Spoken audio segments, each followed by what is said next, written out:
Hello दोस्तों, कैसे हैं आप लोग। आई होप आप सभी अच्छे होंगे। कल हम लोगों ने स्रोत में पुरातात्विक स्रोत पढ़ाया था, उसमें बाकी था शिलालेख। तो आइए हम लोग शिलालेख पढ़ लेते हैं, उसके बाद पढ़ेंगे साहित्यिक स्रोत।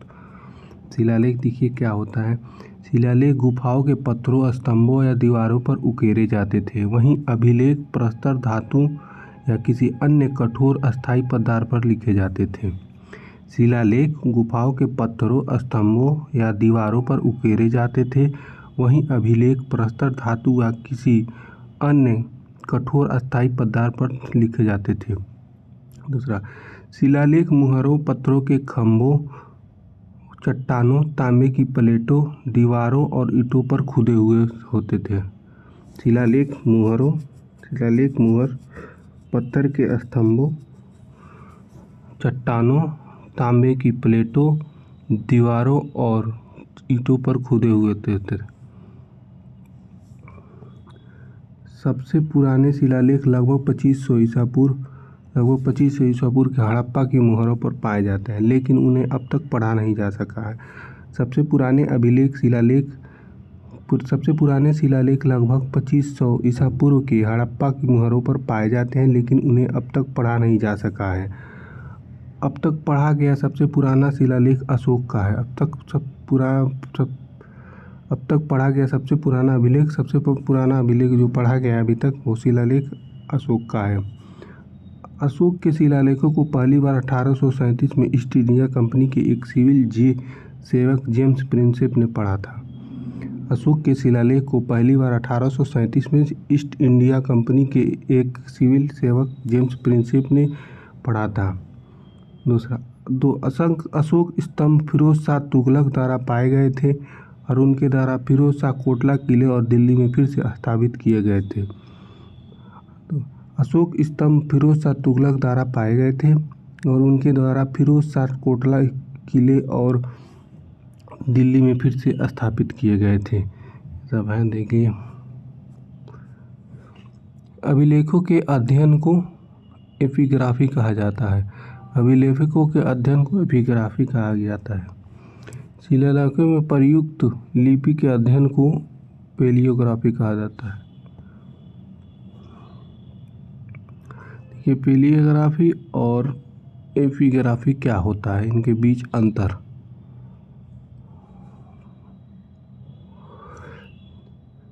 प्राचीन लेखन का अध्ययन, यह शब्द ग्रीक शब्द फ्लाइओस पुराना और ग्राफिन शब्द लिखना से आया है। पुरालेख लेखन की प्रक्रिया से संबंधित है, जैसे अक्षरों का निर्माण और वर्णमाला का विकास। एपिग्राफी अभिलेखों का अध्ययन, इसमें अभिलेखों की पहचान करना, उनके अर्थ स्पष्ट करना और तिथियों और सांस्कृतिक संदर्भों के अनुसार उनके उपयोग को वर्गीकृत करना शामिल है।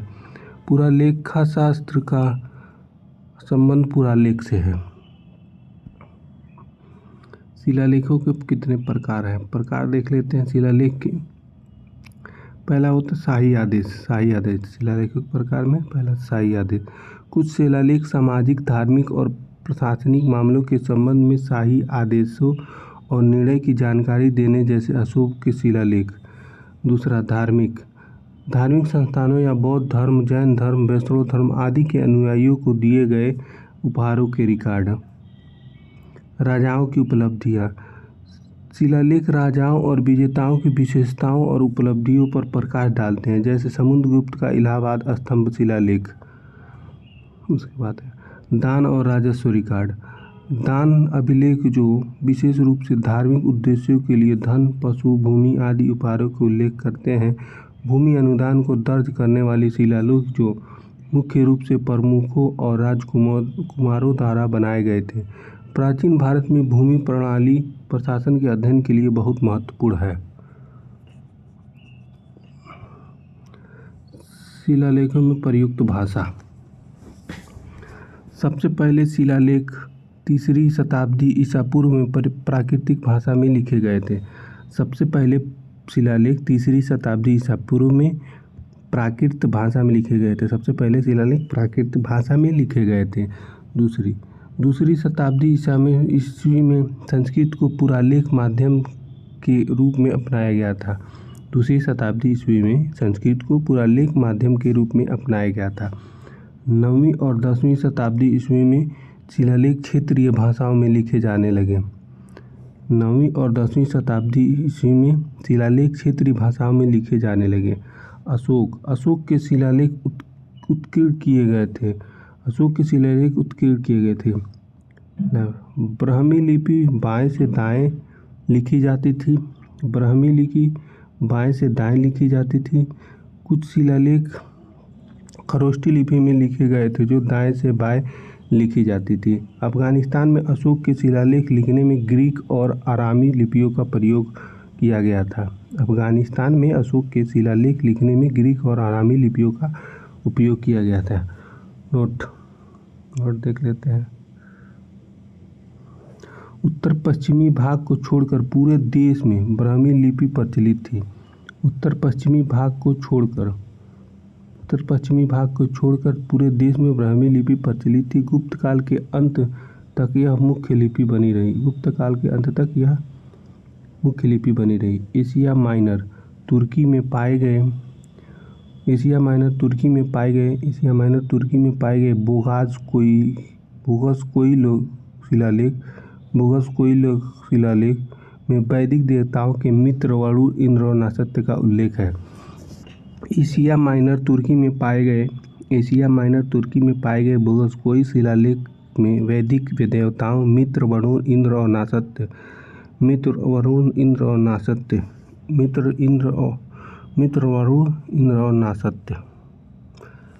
का उल्लेख है। इसके बाद देखिए सब देख लीजिए। ब्राह्मी लिपि ये है, ये खरोष्टी लिपि है।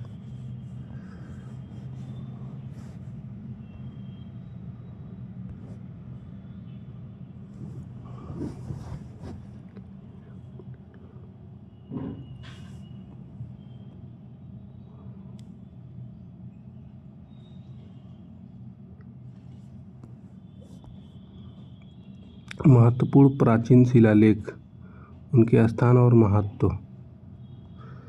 उत्तर मेरूर शिलालेख।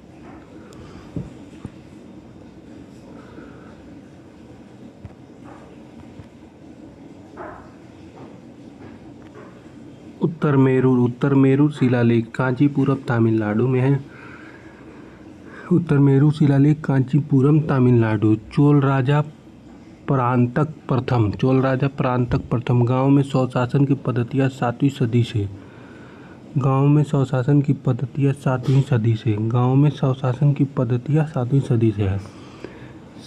7वीं से 9वीं शताब्दी ईस्वी के आसपास विद्वान थी। गांव में स्वशासन की पद्धतियाँ 7वीं से 9वीं शताब्दी के ईस्वी के आसपास विद्वान थी।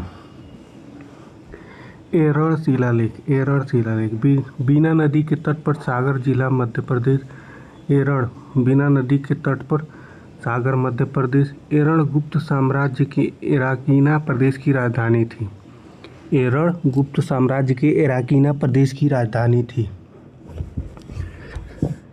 एरड़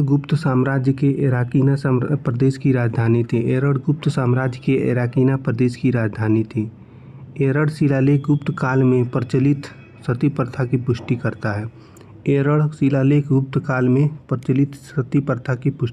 है। इसमें यह भी वर्णन किया गया है कि गुप्त काल के दौरान विधवा पुनर्विवाह प्रतिबंध लगा दिया गया था और लड़कियों को बुनियादी शिक्षा से वंचित कर दिया गया था।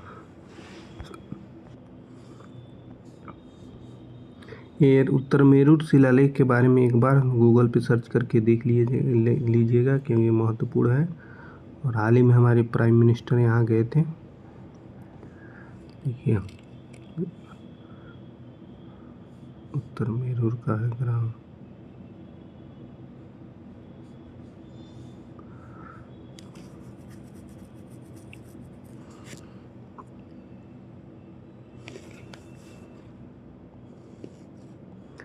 महत्वपूर्ण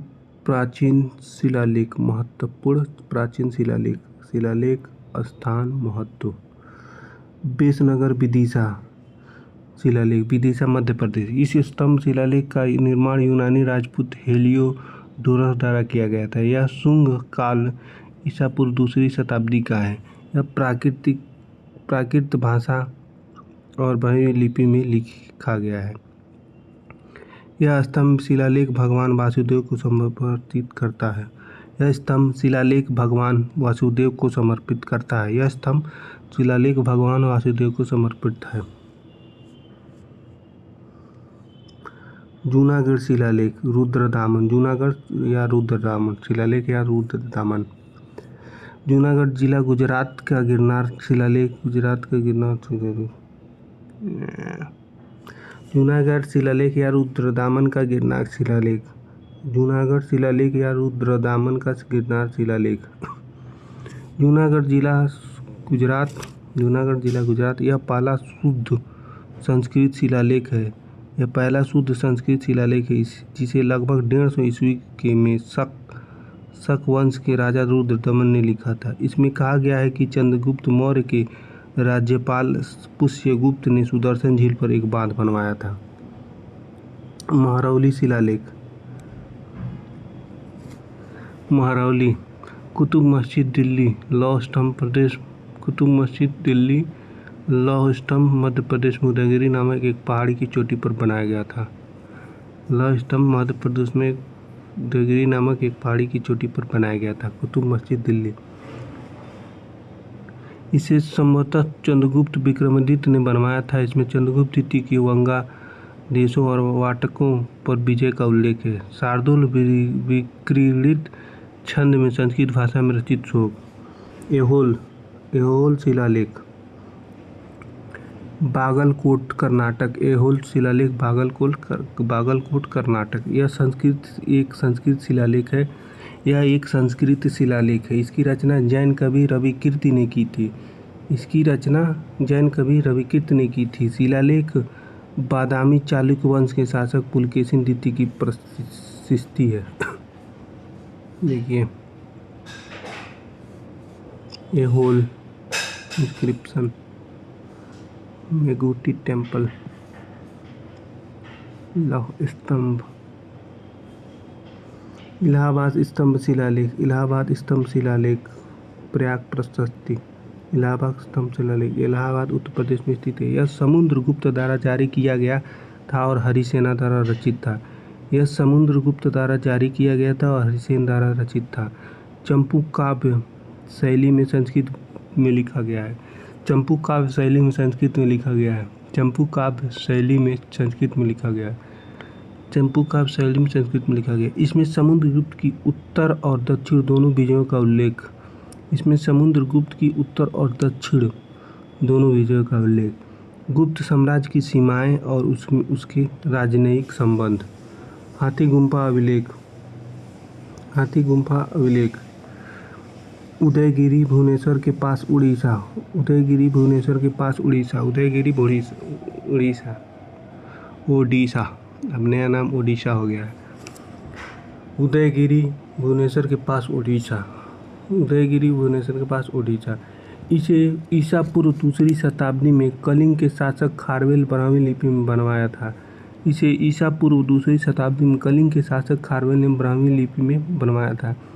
इसमें खारवेल द्वारा किए गए सैन्य अभियानों का उल्लेख है। इसमें खारवेल द्वारा किए गए सैन्य अभियानों का उल्लेख है। लुम्बिनी स्तंभ शिलालेख।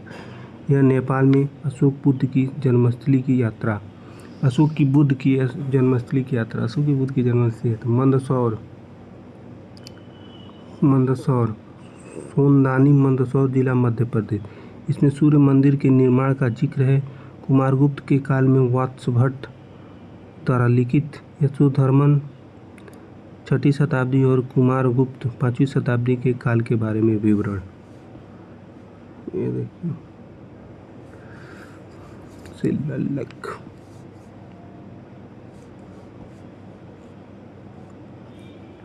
Thanks for watching.